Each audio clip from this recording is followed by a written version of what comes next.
আমরা চেয়েছিলাম যে বাংলাদেশে এমন একটা পরিবেশ আসুক যে আওয়ামী লীগের মতো ফ্যাসিস্ট শক্তি, মানবতা বিরোধী অপরাধী শক্তি সরকারি দলে তো নয়, বিরোধী দলেও যাতে না আসতে পারে, সেটা আমরা রাজনৈতিক সংগ্রাম করে পারি নাই।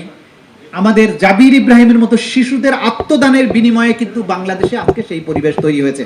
আজকে সরকারি দলে আওয়ামী লীগ নেই, বিরোধী দলেও আওয়ামী লীগ নেই।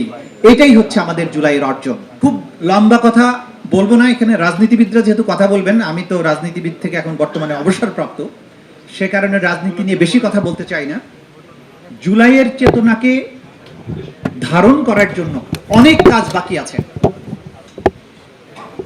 আমাদের সাহিত্যে, আমাদের পাঠ্যপুস্তকে জুলাইয়ের ইতিহাস সংযোজন সাংঘাতিক গুরুত্বপূর্ণ।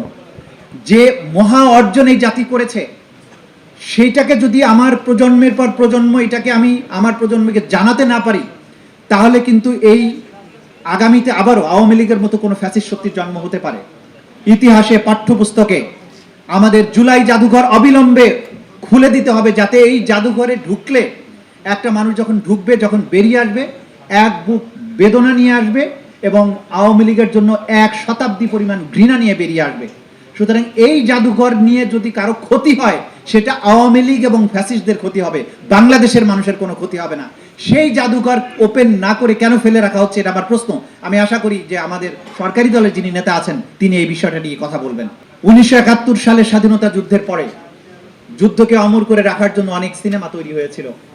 আবার তোরা মানুষ হ, ওরা 11 জন, এই সিনেমাগুলো দেখে মুক্তিযুদ্ধের ইতিহাস প্রজন্মের পর প্রজন্ম মানুষ এটা জেনেছে। জুলাইয়ে আমাদের এত মহাকাব্যিক ত্যাগ আছে, এত ঘটনা আছে, যে এর প্রত্যেকটি ঘটনা নিয়ে সিনেমা বানালে বাংলাদেশে অন্তত 1000 পূর্ণ দৈর্ঘ্য চলচ্চিত্র বানানো সম্ভব। এটা অন্তর্বর্তীকালীন সরকারের সময় হওয়া উচিত ছিল। কিছু শর্ট ফিল্ম হয়েছে, ডকুমেন্টারি হয়েছে, পূর্ণ দৈর্ঘ্য চলচ্চিত্র হয়নি। সেটা এই সরকারের দায়িত্ব। আমি মনে করি অবিলম্বে আমাদের এই বীরত্ব গাথা, দেশ এবং জাতির প্রতি যে ভালোবাসা, প্রেম, ত্যাগ, সেগুলো নিয়ে অনেক পূর্ণ দৈর্ঘ্য চলচ্চিত্র, ডকুমেন্টেশন, বই, উপন্যাস, কবিতা, এগুলো রাষ্ট্রীয় পৃষ্ঠপোষকতায় সেগুলো হওয়া উচিত, যাতে পরের প্রজন্মের জন্য আমরা রেখে যেতে পারি যে তাদের পূর্বপুরুষেরা দেশ এবং জাতির জন্য কি বীরত্ব দেখিয়েছিল, যাতে করে ভবিষ্যতে কখনো যদি প্রয়োজন হয় আবারও এই জাতির সন্তানেরা জেগে উঠতে পারে। জুলাই এক মহা বিপ্লবের নাম ছিল। জুলাই এই জাতির সব কিছুকে খোল নলচে সহ পাল্টে দিতে চেয়েছিল। আমরা সেই খোল নলচে পাল্টাতে পারিনি। আমাদের দায়িত্ব রয়ে গেছে, আমাদের সেই দায়িত্ব পালন করতে হবে।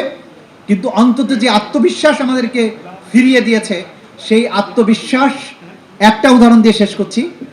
ফেলানীদের লাশ ঝুলে থাকতো, লাশ আনতে আমরা সাহস পেতাম না। আর এখন পুশিনের চেষ্টা করলে আমাদের বিজিবির পাশাপাশি কৃষকেরাও কাস্তে নিয়ে সীমান্তে রুখে দাঁড়ায়। এইটা হচ্ছে জুলাই পূর্ব বাংলাদেশ এবং পরবর্তী বাংলাদেশের পার্থক্য। আমরা সেই বীরত্ব নিয়ে, আত্মমর্যাদা নিয়ে দুনিয়ার সামনে দাঁড়াবো, সেটাই জুলাইয়ের চেতনা।